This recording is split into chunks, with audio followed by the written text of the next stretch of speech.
आवाज आप तक सही तरीके से पहुंच रही है, राइट? श्योर।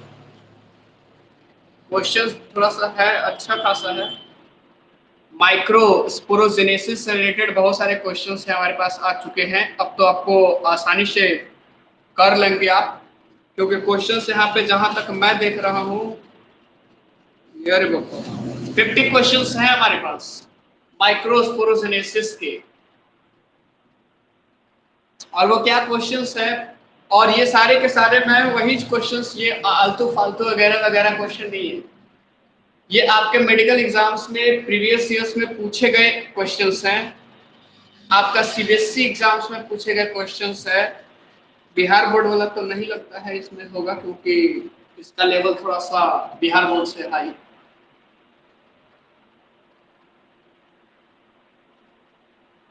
कुछ फिगर बेस्ड है, कुछ आपका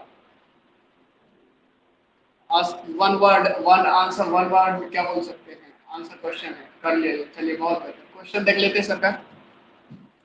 ये थोड़ा सा मीनिंग था आप लोग के लिए, उम्मीद करता हूँ सारे मीनिंग याद ही होंगे।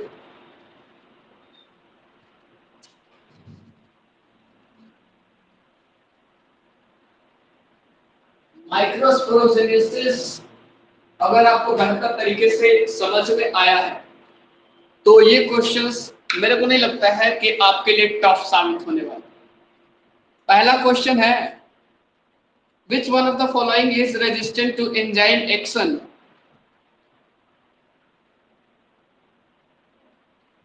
Which one of the following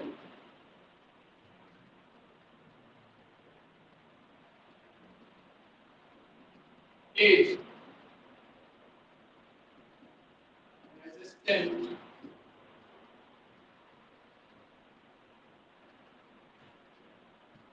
to enzyme action? आपके पास तो बेहतर ऑप्शन है, नहीं आप स्क्रीनशॉट लेके काम चला लेते हो। इसका ऑप्शन आपके पास है पॉलन एंजाइम, ये ऑप्शन है पॉलन एंजाइम।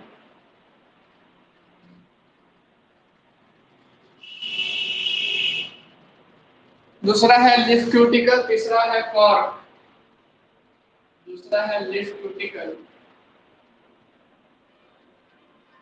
और तीसरा है आपके पास कॉर्क, और चौथा है हमारे पास वुड फाइबर। बताइए क्या ऑप्शन होगा? बहुत आसान लिखिए। इसका करेक्ट आंसर आपको सामने दिख रहा है। What is the correct answer to this question? Answer में जस्ट रिप्लाई।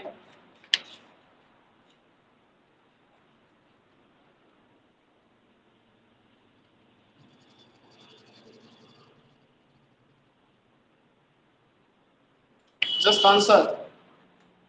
चार ऑप्शन है हमारे पास, और ये चार ऑप्शंस में से आपको क्या लगता है इसमें से क्या हो सकता है? कह रहा है कि इसमें इस चार ऑप्शन दिए हुए, इसमें से चारों में से कौन है जो एंजाइम एक्शन को रेजिस्ट करता है?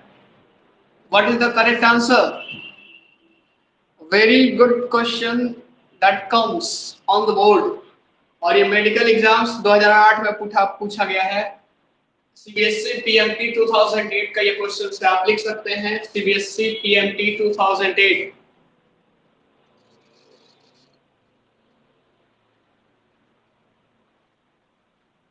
कोई तो जवाब दो बाबा, क्या लगता है ऐसा?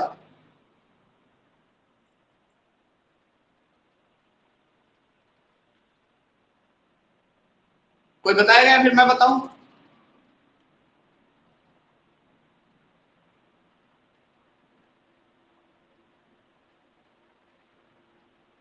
चलिए, इसका क्या होगा? पॉलन एग्जाइम ही करेक्ट आंसर है। Correct answer to this question is pollen exine. This is the correct answer.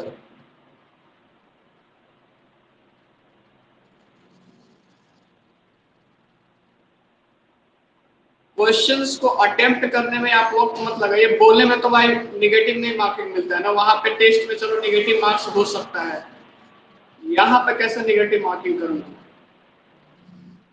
ज्यादा से ज्यादा क्या पढ़ सकती है? अगर बताया गया कंसेप्ट 5 बार 6 बार बताया गया होगा तो एक बार डांट पड़ेगी, और ज्यादा से ज्यादा क्या होगा। लेकिन उस एक डांट की वजह से आपको एक 4 नंबर का क्वेश्चन मिल जाएगा, ये सबसे बड़ी बात है ना। एक दूसरा क्वेश्चन लिखिए, दूसरा क्वेश्चन जबरदस्त है थोड़ा सा।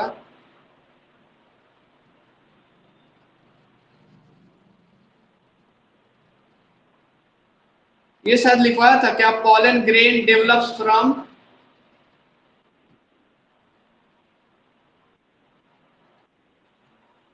दूसरा क्वेश्चन लिखिए, sporopollenin is chemically, sporopollenin is chemically.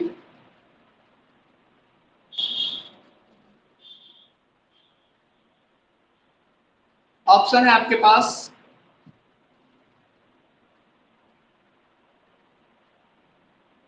होमोपोलीसेचेराइड्स,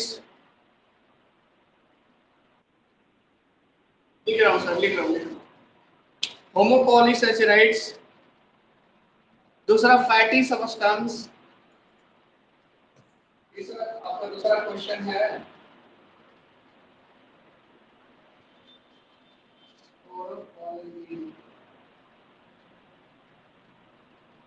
is chemically.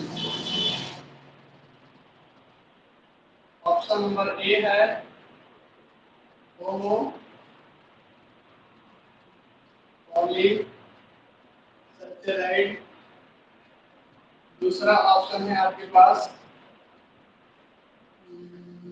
Fatty substance, तीसरा है प्रोटीन।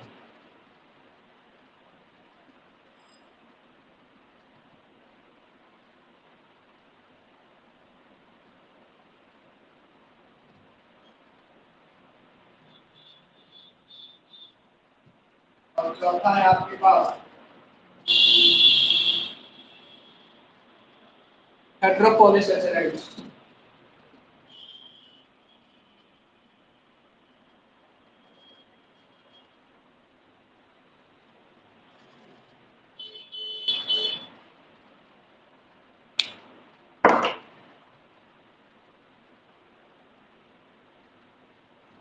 तीसरा क्वेश्चन आपके पास है, which one of the following is surrounded by a callous ball?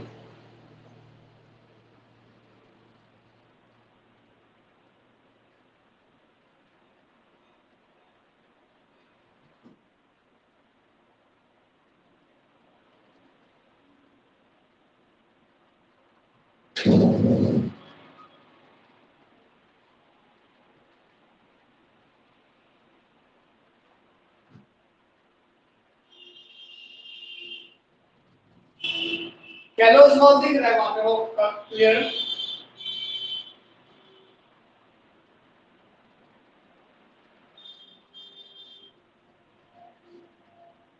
पहला है माइक्रोस्कोप मदरसेल,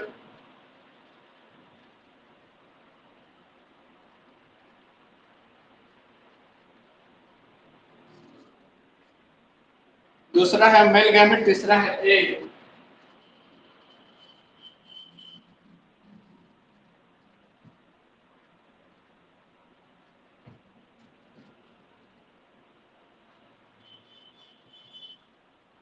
चौथा है हमारे पास पॉलन ग्रेन। बताइए क्या होगा करेक्ट आंसर? ये दोनों क्वेश्चन का आंसर बताइए।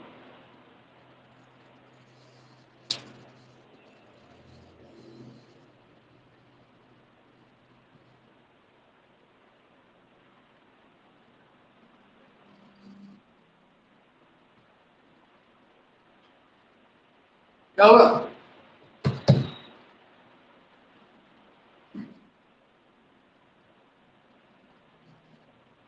बोलिए।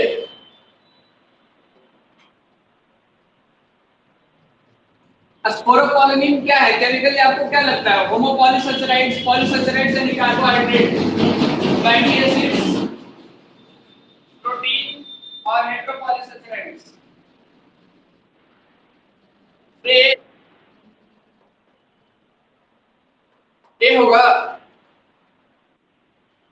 करेक्ट आंसर बी है, fatty acid, fatty substance. Sporopollenin का चीज बना था, याद आ रहा कुछ?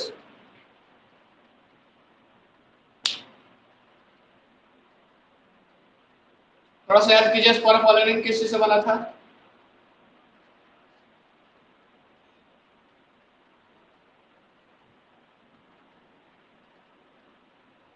तीसरा क्वेश्चन तो आसानी से बता देंगे क्योंकि ये तो बहुत ज्यादा मतलब हूबहू यही एग्जैक्ट यही लाइन मैंने बताया था। कैलोस लेयर के द्वारा कौन गिरा रहता है? माइक्रोस्पोर, मदर सेल, या फिर मेल गैमेट, या फिर एग, या फिर आपका पॉलन ग्रेन्स? क्या होगा आपका करेक्ट आंसर तीसरा क्वेश्चन का?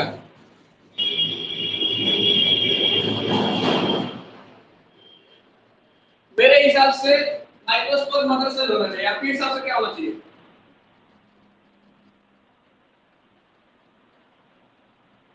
Callus layer, microspore, mother cell,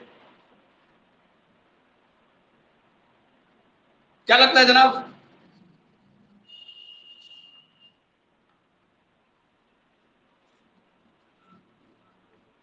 correct answer आपका माइक्रोस्पोर, मदर सेल, टिक कर लीजिए।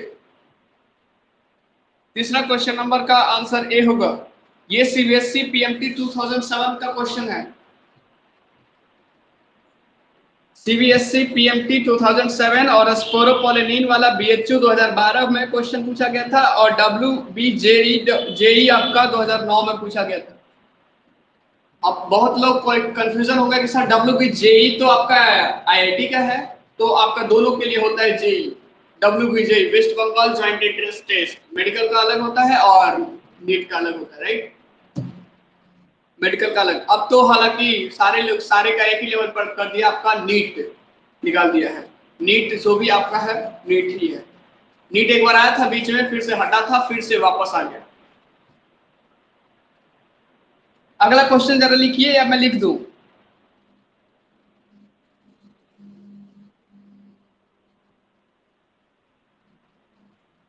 अगला क्वेश्चन मैं लिख ही देता हूं, चौथा क्वेश्चन। क्वेश्चन पे इग्नोर मत कीजिएगा, आना को इग्नोर कर सकते हैं, क्वेश्चन को इग्नोर नहीं कर सकते हैं। हाँ, इसका करेक्ट आंसर होगा ए, माइक्रोस्पोर मदर सेल, जिसको मैं शॉर्टकट में मैं बोला करता था एमएमसी। लेकिन जब सवाल आता है मेगास्पोरोजेनेसिस में, तो वहां पे भी मेगास्पोर मदर सेल आता है, तो समझा कीजिएगा। अगला सवाल हमारे पास है।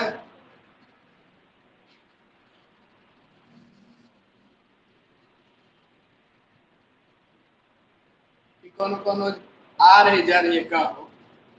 These processes are necessary for the complete development of male gametophyte.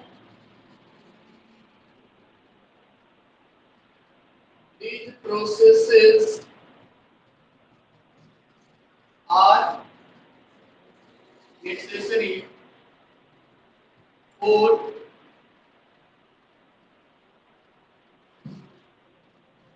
the complete development of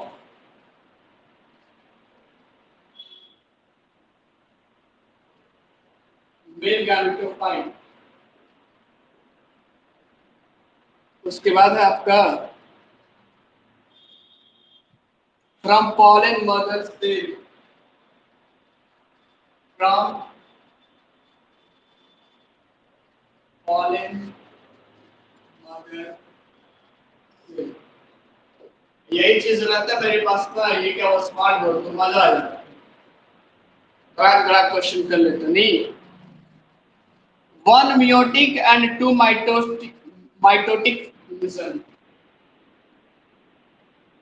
Mother cell, pollen mother, hemotic cell। अगर यहाँ पे ना दिख रहा होगा तो मैं यहाँ पे लिख देता हूँ इसको, ये लाइन ऐसे भी जा रहा है। Mother cell, one meiotic and two mitotic division। एक मिनट मैं इसका स्टैंड बाई हटाता हूँ और दूसरे जगह पर फिक्स करता हूँ। अब ठीक दिख रहा है?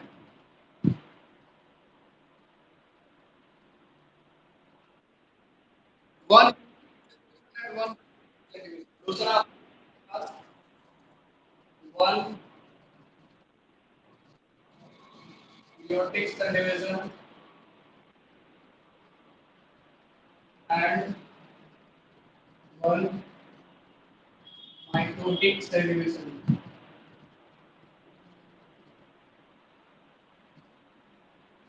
तीसरा ऑप्शन हमारे पास है to meiotic cell division and one mitotic cell division। तीसरा में है to meiotic cell division and one mitotic cell division। अगर मतलब समझ रहे ना हो?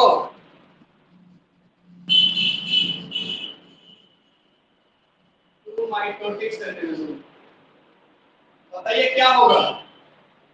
क्वेश्चन कह रहा है कि मेल गैमेटोफाइट का पॉलन मदर सेल या पॉलन मदर सेल, वो समझ रहे हैं कहां से आ रहा है, क्या चीज आ रहा है? माइक्रोस्पोर। पॉलन का ध्यान से देखिएगा, क्वेश्चन मेडिकल एग्जाम से हुआ ना है। पहली चीज, डायरेक्ट आपसे क्वेश्चन नहीं पूछेगा। आप जरा देखिए, वहां पे हमने बताया था माइक्रोस्पोर मदर सेल, राइट? और आपको पता है कि पॉलन गैस का दूसरा नाम क्या है? माइक्रोस्पोर। यहाँ पे देखिए क्या लिख दिया है, पॉलन मदर सेल, यानी आता हुआ क्वेश्चन भी छूटने के चांसेस है, राइट? अब यहाँ पे पॉलन मदर सेल से आप सब कंफ्यूज कर जाओगे कि क्या चीजें हैं, लेकिन बात तो अलग नहीं है, बात तो वही चीजें हैं। अब कह रहे हैं कि पॉलन मदर सेल से जो मेल गैमेटोफाइट का डेवलपमेंट होता है, इन सारे प्रोसेसेस में क्या क्या चीजें होती हैं, क्या क्या इनमें से प्रोसेस होता है? एक मियोटिक और दो माइटोटिक सेल डिवीजन होता है, या फिर एक मियोटिक और एक माइटोटिक सेल डिवीजन होता है, दो मियोटिक और एक माइटोटिक सेल डिवीजन, या फिर दो माइटोटिक सेल डिवीजन होता है? क्या चीजें होती है बताइए, क्या होगा करेक्ट आंसर?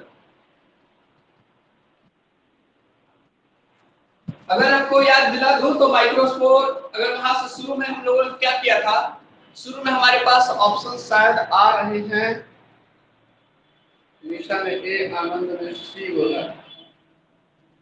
इसका करेक्ट आंसर होगा एक मियोटिक सेल डिवीजन होता है और एक माइटोटिक सेल डिवीजन होता है। ये चीजें हम लोगों ने डिस्कस किया था शुरू में ही, क्योंकि वहां पे मियोसिस से हम लोग करके क्या देखे थे कि हमारे पास चार हैप्लॉइड स्ट्रक्चर्स आए थे माइक्रोस्पोर, और माइक्रोस्पोर आपका क्या होता है?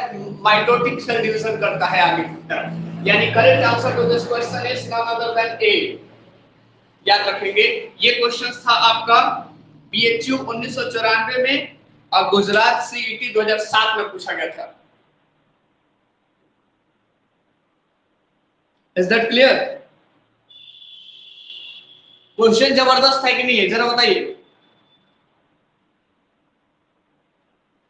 ये क्वेश्चन बहुत आसान था, अगर देखा जाए तो शुरू से आपको अगर ये चीजें याद होता तो बहुत आसान था। एक मियोटिक सेल डिवीजन और दो mitotic cell division.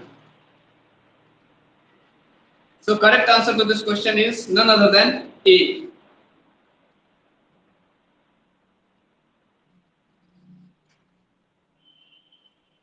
Next question हमारे पास पांचवा question,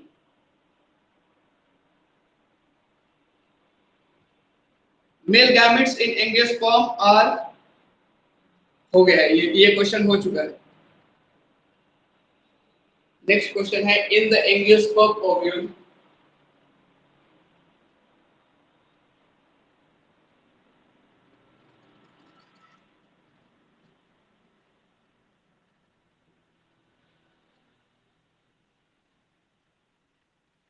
central cell of the embryo sac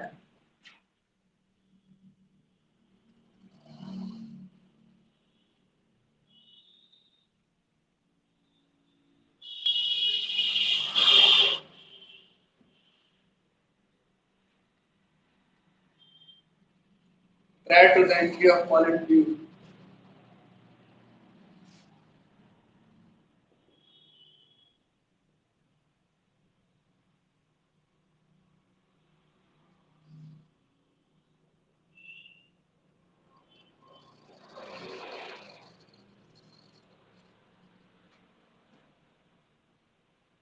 test का मैंने कौन सा बताया और किसका टेस्ट होने वाला है अगला?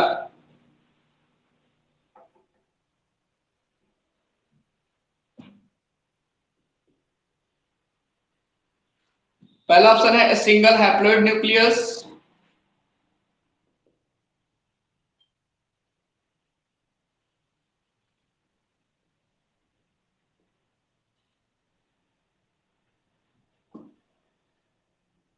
दूसरा ऑप्शन आपके पास है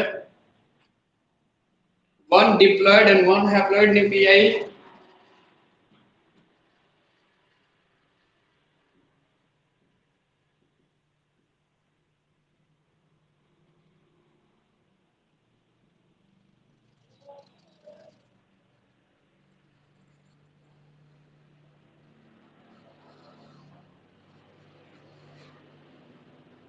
तीसरा ऑप्शन हमारे पास है two haploid polar nuclei.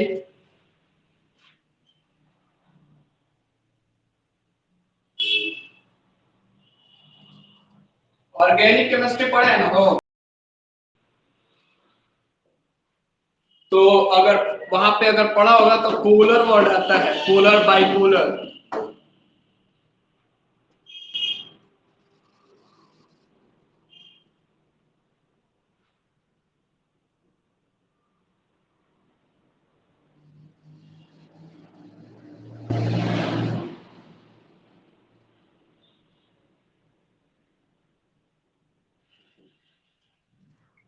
What is the correct answer बताइए।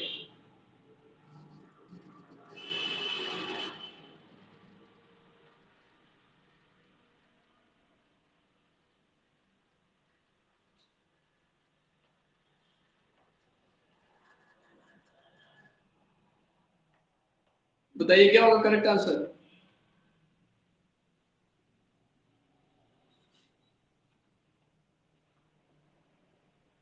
पांचवा क्वेश्चन का आंसर क्या लगता है आपको। एंजियोस्पर्म के ओव्यूल में कह रहे हैं कि सेंट्रल आपका जो सेल है एम्ब्रियो सैक का, इससे पहले कि वो पॉलन ट्यूब में इंटर करे क्या होता है चीजें, उसमें क्या क्या होता है। पॉलन ट्यूब में इंटर करने से पहले एम्ब्रियो सैक के सेंट्रल सेल में क्या क्या चीजें होती हैं।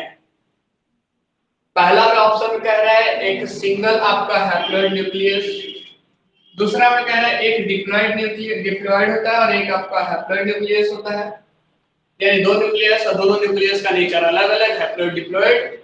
तीसरा ऑप्शन में आपको कह रहा है कि एक दो आपका हैप्लॉइड पोलर न्यूक्लियाई होता है, और चौथा में कह रहा है एक हैप्लॉइड सेकेंडरी न्यूक्लियस होता है। क्या करेक्ट आंसर आपको लगता है, सोचिए और बताइए।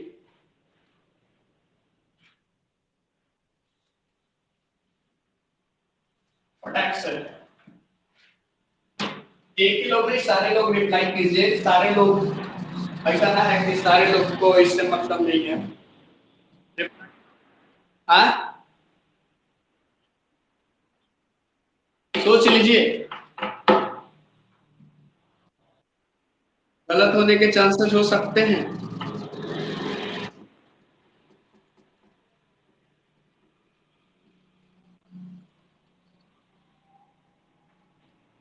सोच लिए,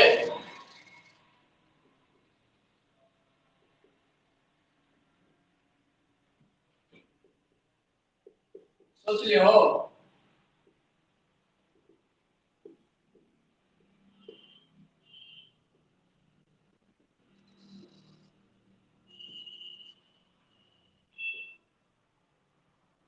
बताइए, सारे लोग सी ऑप्शन कौन कौन सेलेक्ट कर रहे हैं, कितने लोग बोल के बताइएगा।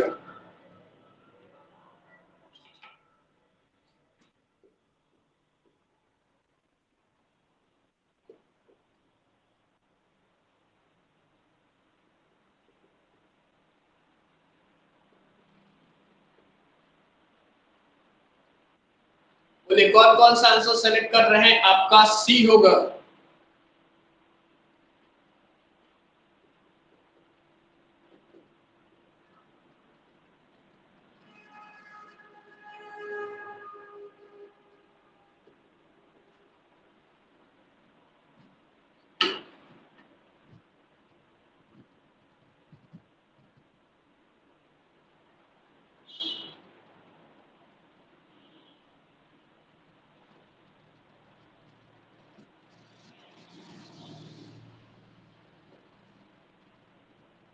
डिफाइन।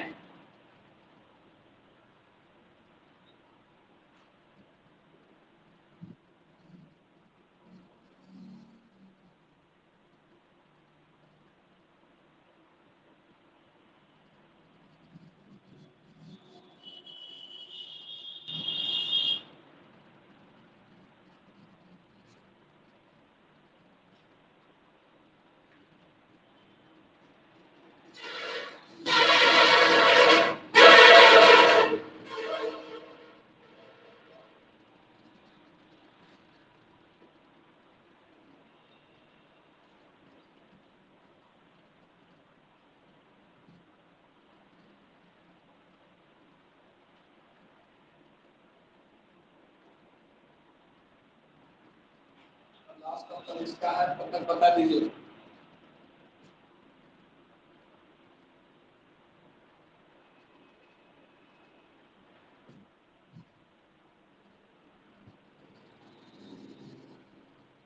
बताइए करेक्ट आंसर क्या होगा इसका। एक बंदे ने सी सेलेक्ट किया है, बाकी सारे लोग क्या कर रहे हैं? यानी कि आनंद गवार ने सी सेलेक्ट किया है, निशा सी और सोनी बी। चलिए बहुत बेहतर। इसका करेक्ट आंसर आपका सही है, सी होगा, to happy England.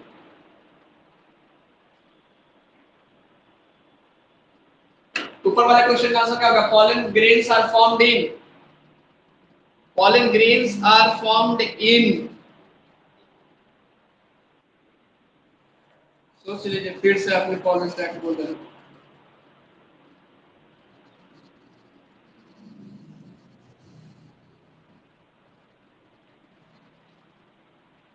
Correct answer है pollen sac।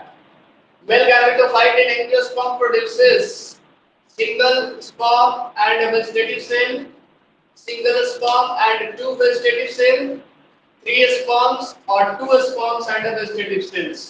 What is the correct answer to this question?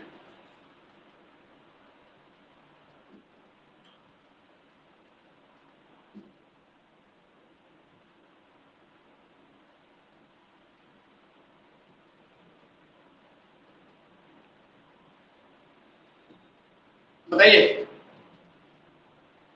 बहुत आसान क्वेश्चन है।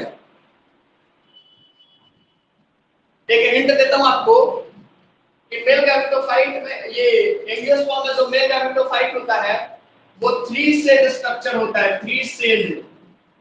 अब जरा बताइए कि थ्री सेल आपने हिंट आपको दे दिया, ये तो कंफर्म है कि तीन सेल वाला होगा, तो कौन कौन होगा, कौन सा कितना होगा? Three cell. यहां से आपका 50-50 वाला ऑप्शन आपको देता हूं, एक एक गलत जवाब काटूंगा। Single sperm and a vegetative cell. अगर इस तरह से बात करते हैं तो एक सेल ये, एक सेल ये दो आपका दो सेल होगा, सो ये आपका आंसर नहीं होगा। अब बताइए आपके पास तीनों में आपका अगर देखा जाए तो तीन सेल है, अब तीनों में से कौन सा करेक्ट आंसर होगा ये आपको बताना पड़ेगा। मेल गैमेटोफाइट एंजियोस्पर्म में आपका थ्री सेल स्ट्रक्चर होता है, three cell structure. So what will be the correct answer to this question?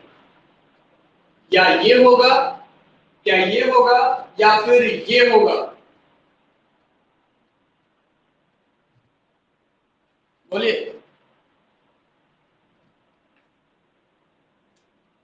एक सवाल आपसे कि मैंने बोला था कि आपका जाके आगे दो गैमेट बनता है, याद आ रहा कुछ?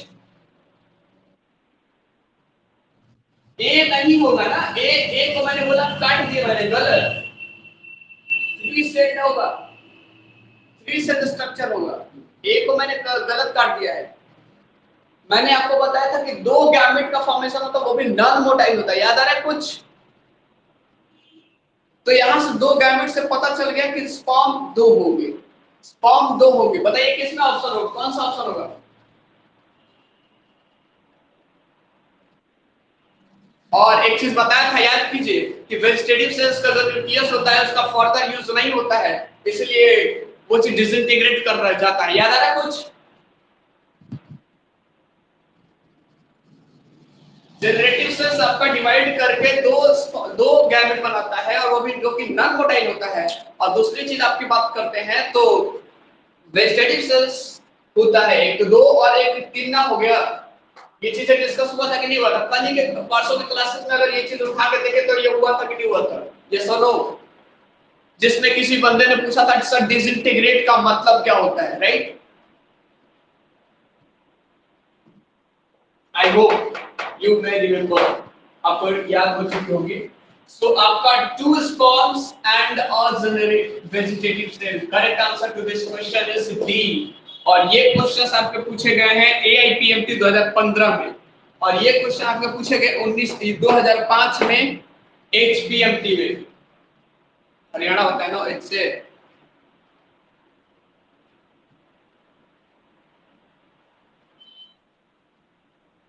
2005-15 का है, याद रखिए, बड़ा नजदीक का है, 100 साल पहले। 2020 वाला क्वेश्चन में आया था।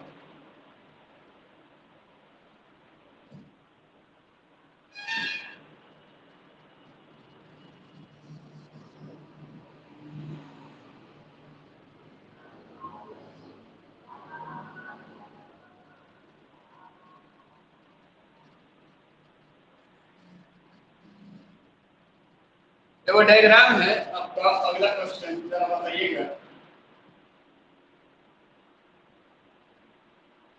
In the given diagram, name the parts A, B, C, D, and E.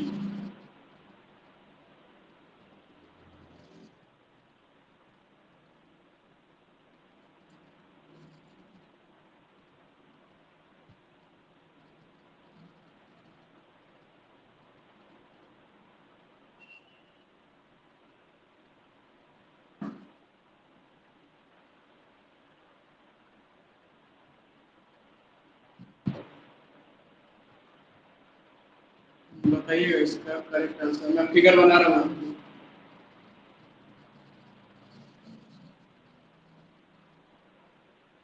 यहाँ पे बना देता हूँ फिगर, चलेगा?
बताइए इसमें नाम बताना है क्या है?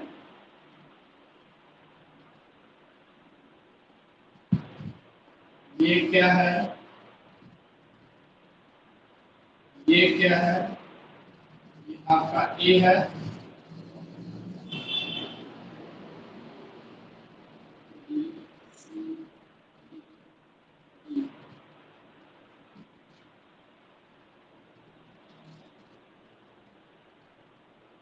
डी ये है,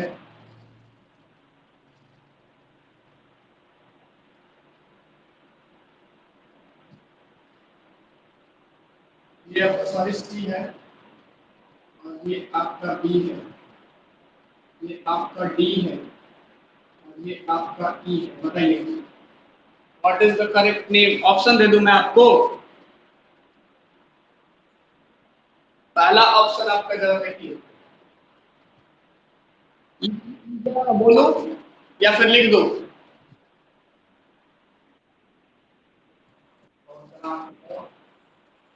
A B C B E. ए में जौनपुर, बी में आपका जनरेटिव सेल,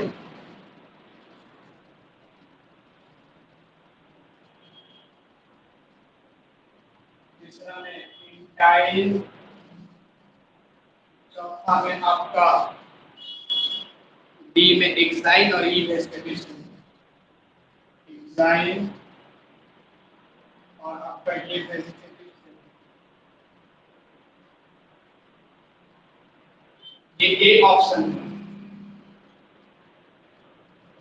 बी ऑप्शन में आपका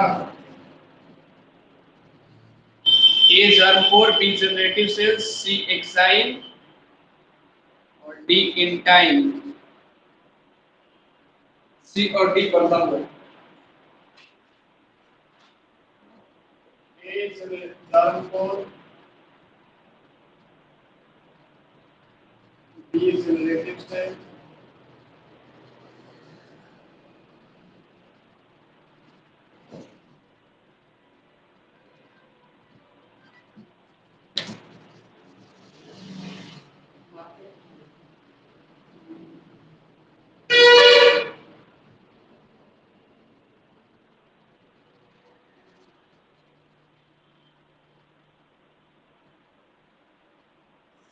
आपका है एक्साइन और डी है आपका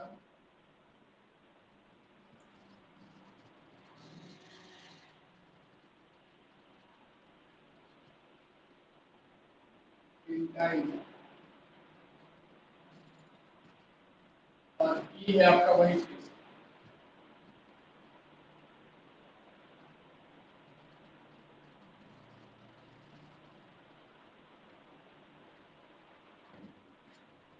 और ऑप्शन दे दें,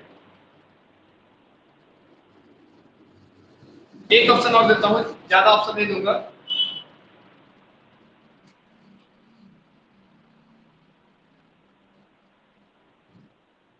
exine, intine, vegetative cell, germ pore और जनरेटिव सेल। एक्साइन,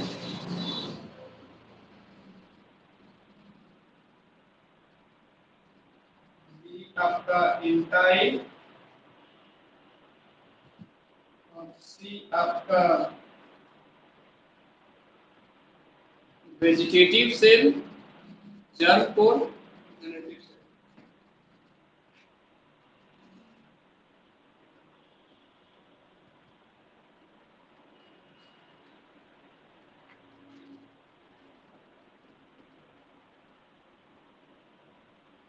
बताइए इसी में से चारों में, तीनों में से ऑप्शन है, चौथा ऑप्शन मैंने जानबूझ के नहीं दिया।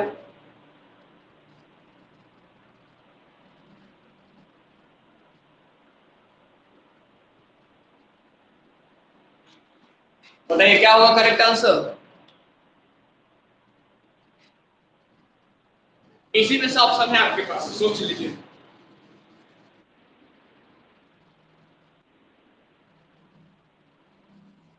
करेक्ट आंसर क्या होगा?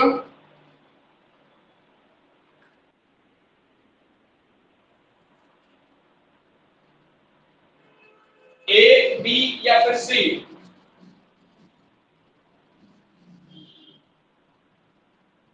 ए में एक्साइन होगा।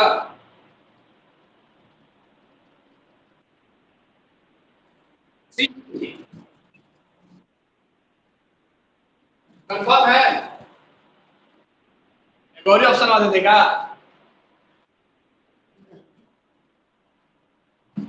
करेक्ट आंसर है C. That's good. C is the correct answer. आपका ये एक्साइन बाहर वाला है, दूसरा आपका एंटाइन, ये भी सही है, तीसरा आपका वेजिटेटिव से ये बड़ा वाला दिख रहा है आपको, तीसरा बड़ा वाला वेजिटेटिव सेल। और चौथा बात करते हैं तो हमारे पास ये चीज क्या है आपका जर्म पोर, जो अलग अलग जगह पे मैंने बोला था कि आपका एक पार्टिकुलर स्पेस पे आपका क्या होता था, वो लेयरिंग थिकनिंग नहीं होता था, तो उसको हम लोग बोलते थे जर्म पोर, राइट। और ये चीज हम लोगों ने बोला था जनरेटिव सेल छोटा होता है, यानी कि ई आपका जो है ये छोटा सा, ये नन्हा मुन्ना, ये आपका क्या है जनरेटिव सेल है।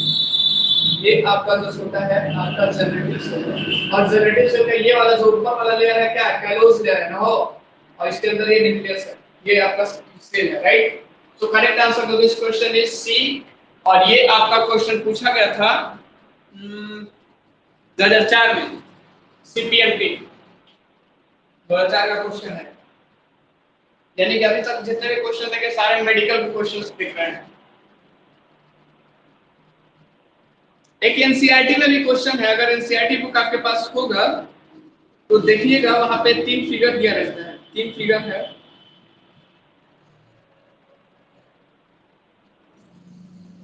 एनसीईआरटी में एक और फिगर है जहां पे लेबल करना है कि बताइए तो एक ए क्या है, बी क्या है, सी क्या है।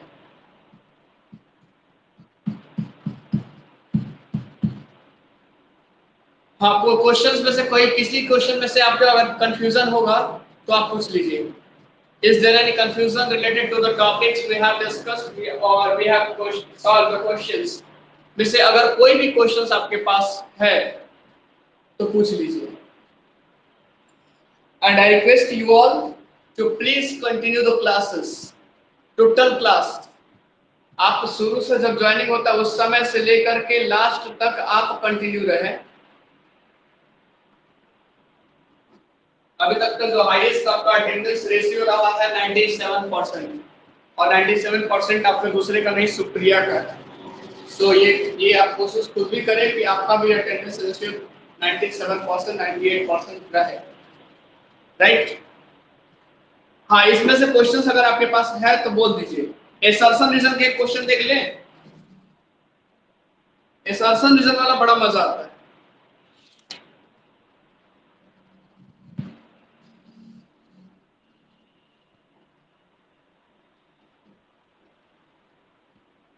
देखिए ये मिटा दो मैं,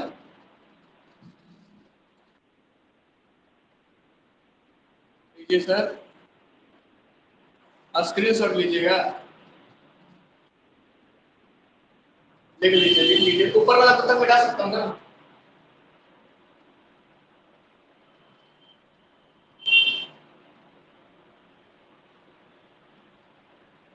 एसर्शन रीजन वाला बहुत आसान क्वेश्चन है। कह रहे थे मदर, एसर्शन कह रहा था मदर मेगास्पोर, नहीं मेगास्पोर हम लोगों ने बात नहीं किया है अभी। तो अगर मेगास्पोर वाला बात करेंगे तो कंफ्यूज हो जाऊंगा।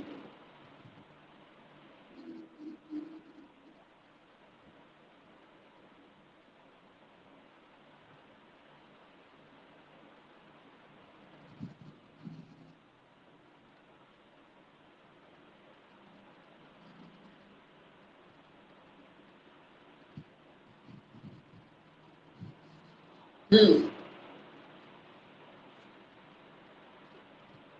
एसर्शन एक ही क्वेश्चन है sir. Insects visit flowers to gather honey. Insects visit flowers to gather।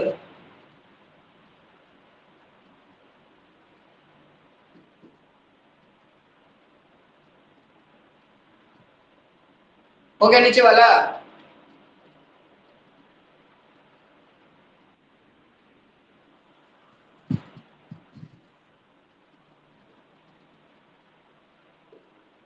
Reason कह रहा है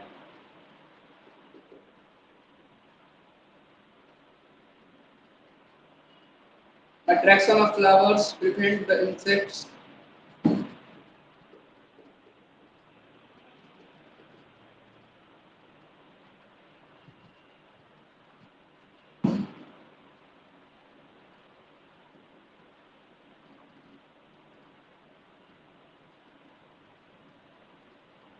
prevent the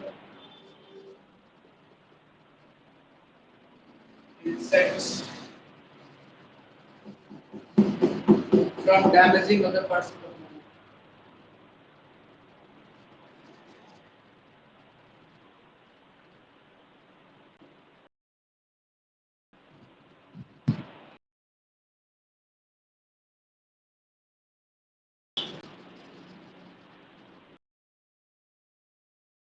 पहला ऑप्शन आपके पास है कि एसर्शन आपका और रीजन दोनों सही है।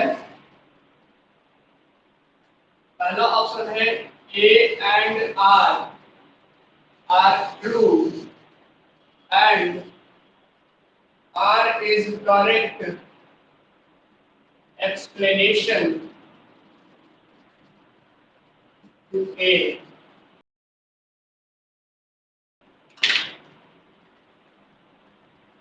इनको आज जल्दी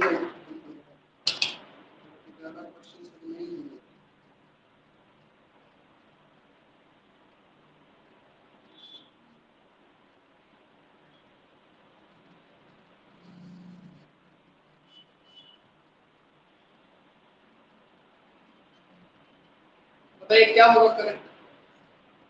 और दूसरा ऑप्शन कह रहा है आपके पास कि दोनों एसर्शन सही है लेकिन उसका उल्टा है, पहला के उल्टा।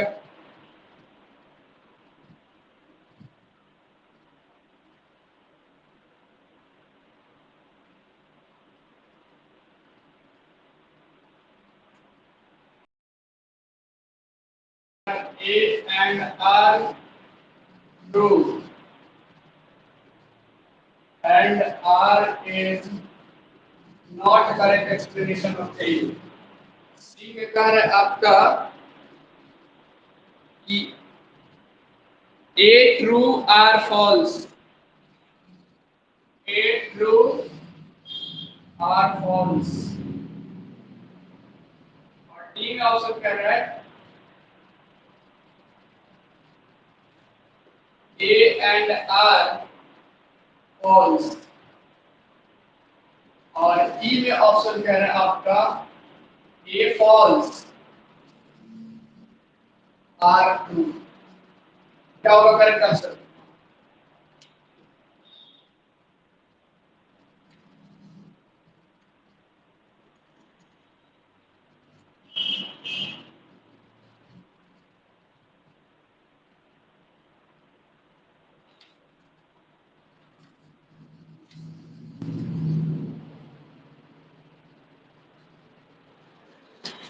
बताइए।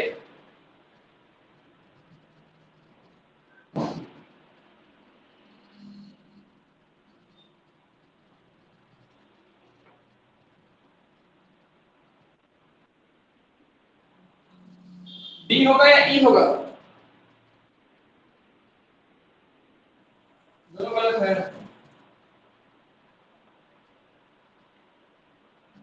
insects visit flowers to gather honey। Insects flower के पास विजिट करते हैं हॉनी को ले जाने के लिए। और दूसरा चीज कह रहा है हमारे पास कि अट्रैक्ट रीजन इसका दे रहा है कि attraction of flower prevents the insect from damaging other parts of the plant. यानी कि insect attraction of flowers, flowers का जो अट्रैक्शन होता है वो इंसेक्ट्स को उसके दूसरे पार्ट्स को डैमेज करने से रोकता है। ऐसा तो नहीं होता। पहली चीज तो इंसेक्ट्स आपका फ्लावर्स के पास आता है हॉनी को गैदर करने के लिए नहीं, बल्कि उसके नेक्टर को सक करने के लिए। ना हो, उसके नेक्टर को सक करने के लिए आता है। तो पहला स्टेटमेंट तो ऐसे ही गलत हो गया। या ये इस नेक्टर से हॉनी बनता है, राइट? तो करेक्ट आपका पहला आंसर तो आपका यही चीज है, ए आपका फॉल्स हो गया। ए फॉल्स कौन कौन सा ऑप्शन में है? ई ऑप्शन में है, डी ऑप्शन में है, दो ऑप्शन हो सकता है। अब दोनों में से क्या होगा करेक्ट आंसर, यही चीजें देखना है। Attraction of flower prevents the insects, इसका रीजन देख लेते हैं। Attraction of flowers prevent the insects from damaging other parts of the plant. नहीं, ये भी गलत है। उसका मेन मकसद क्या होता है? इंसेक्ट्स का मेन मकसद क्या होता है? अट्रैक्ट करने का, पॉलिनेशन कराना, राइट? उसका ये मकसद नहीं होता कि उसका डैमेज पार्ट, उसके पार्ट को डैमेज कराना। तो इसका करेक्ट एक्सप्लेनेशन भी नहीं है, यानी कि एक एक्सप्लेनेशन भी गलत है। एक्सप्लेनेशन है तो नहीं नहीं लेकिन फिर भी गलत ही है पूरी तरीके से। सो आर आपका ट्रू नहीं है, फॉल्स है, तो आपके पास ऑप्शन आता है हमारे पास D. Correct answer D option correct answer है। Insects visit flowers to get nectar, not to suck, not to gather honey, right? दूसरी चीज, the attraction of flower, the attraction of flowers is not to divert the insects from damaging the parts, but to क्या show pollination, not to attract, but to show the process of pollination. ये pollination के process को show करने के लिए किया जाता है, ऐसे चीजें डाइवर्स करने के लिए नहीं कि वो डैमेज कर देगा। कभी कभी ऐसी चीजें क्या होती है कि वो डाइवर्स ये आपका डैमेज हो भी जाता है, ऐसी चीजें नहीं है डैमेज नहीं होता है, कभी कभी हो भी जाता है इस कंडीशन में, राइट। सो करेक्ट आंसर आपका है ना, तो आपका इनसे ये असर्शन सही है ना, ये आपका रीजन सही है। एक्सप्लेनेशन की तो बात ही नहीं करेंगे, पहले पहले दोनों स्टेटमेंट ही गलत है। सो करेक्ट आंसर होगा assertion and reason R false. ये आपका रीजन था और ये बेसिक क्वेश्चन था, आई थिंक बेसिक क्वेश्चन था ये चीजें। Is that clear? हाँ, आपके पास जितने भी क्वेश्चंस आते हैं, आपके पास जितने भी क्वेश्चंस आते हैं, आप उसको चैट बॉक्स सेक्शन लिखा हुआ रखो हुआ, राइट? उस चैट बॉक्स सेक्शन में आप अपने क्वेश्चंस डाल सकते हैं, जैसा कि अगर आप क्वेश्चंस है आपके पास तो। हालांकि अभी तो बहुत सारे क्वेश्चंस हैं हमारे पास, मैं बताया आपको 50 क्वेश्चन एक सेक्शन से है, तो कल्पना कर लीजिए कि कितना क्वेश्चंस हो सकते हैं। अभी मेगा स्पोरोजेनेसिस अभी स्टार्ट नहीं हुआ है, उसका अभी बस प्रोसेस हुआ है। मेगा स्पोरोजेनेसिस में आप लोगों ने कुछ किया था या फिर अभी बाकी है? अभी सारा का सारा बाकी है।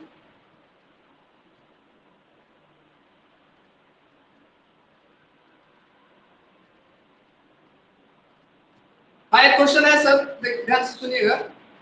Mature male gametophyte is made up of, mature male gametophyte कितने, ये किस चीज से बना होता है? एक सेल से, दो सेल से, तीन सेल से, चार सेल से? करेक्ट आंसर क्या होगा जरा बताइए। Mature male gametophyte is made up of, what is the correct answer to this question? Just reply.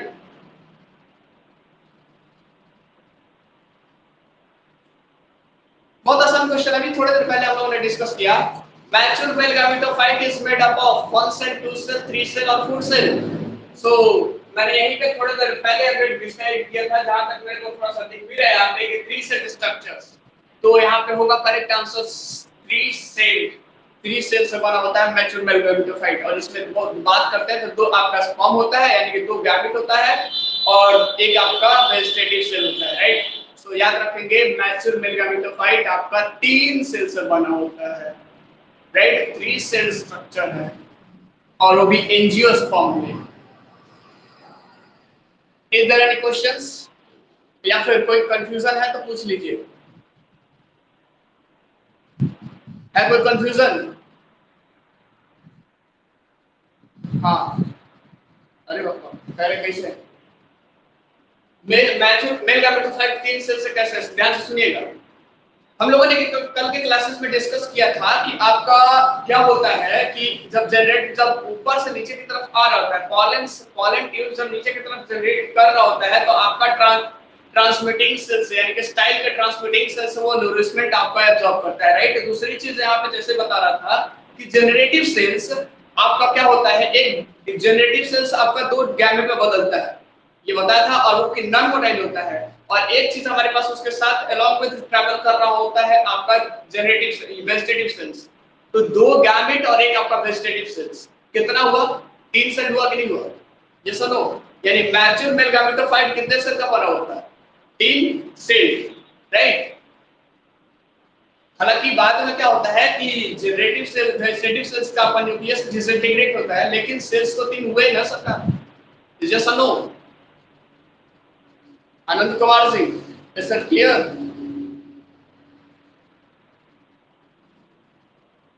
Confusion है तो कंफ्यूजन क्लियर कर ले सरकार।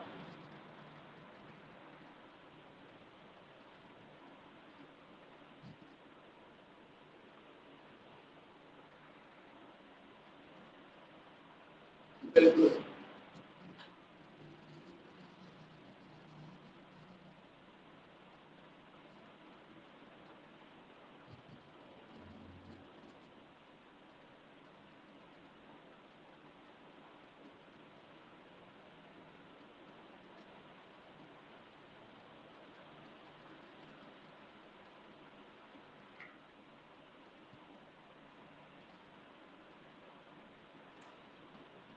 मेल गैमेटोफाइट जैसा कि अगर बात करते हैं तो इसका मतलब तो आपको समझ में आ रहा होगा कि मेल गैमेटोफाइट है क्या चीज है।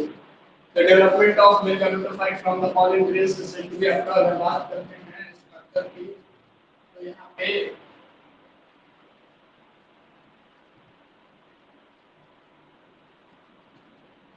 अभी जहां तक यहाँ पे स्ट्रक्चर देखा था हम लोगों ने, ये वाला जो स्ट्रक्चर है आपका ये न्यूक्लियस है, राइट। ये अगर बात करते हैं हमारे पास यही चीज देखिए, नहीं यही से देख लेते हैं।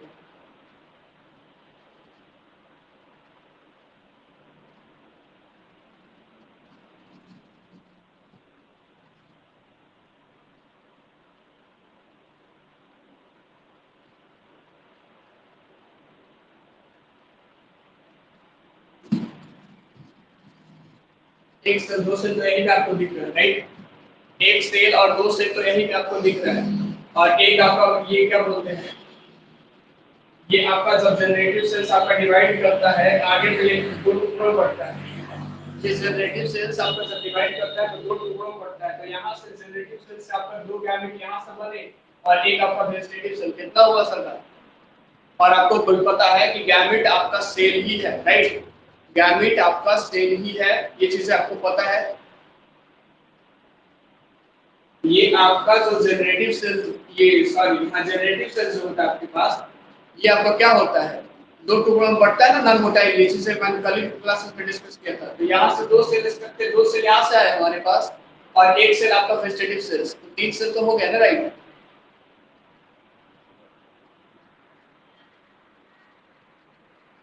और अगर ना क्लियर हुआ हो तो मैं थोड़ी देर में आपका एक डायग्राम डालूंगा जो आपके क्या बोल सकते हैं इमेज सेक्शन में आप चेक कर लीजिएगा कि मेल गैमेटोफाइट आपका तीन स्ट्रक्चर कैसे हुआ, राइट। सो उम्मीद करता हूँ सारे क्वेश्चंस आपका क्लियर हो चुके होंगे। अगर ना होंगे तो क्वेश्चन जरूर डालेंगे। और कल के क्लासेस में हम लोग जो डिस्कस करने वाले हैं वो आपका है मेगास्पोरोजेनेसिस में सबसे पहला जो टॉपिक होगा वो स्ट्रक्चर ऑफ ओव्यूल, ओव्यूल का स्ट्रक्चर क्या होगा और डिटेल के साथ जाएंगे सारी चीजें। सरकार धीरे धीरे क्लासेस बढ़ाने, लेकिन अब थोड़ा सा स्पीड पकड़ेगा। और आपका इवन आपका संडे को भी क्लासेस है और टेस्ट आपका संडे को रखा गया है, सो मत जाइएगा फिर से।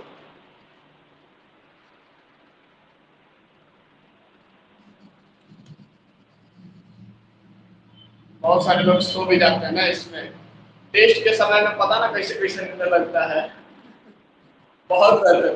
Thank you so much, it's all for today. Have a nice day, stay healthy, stay live, stay happy forever.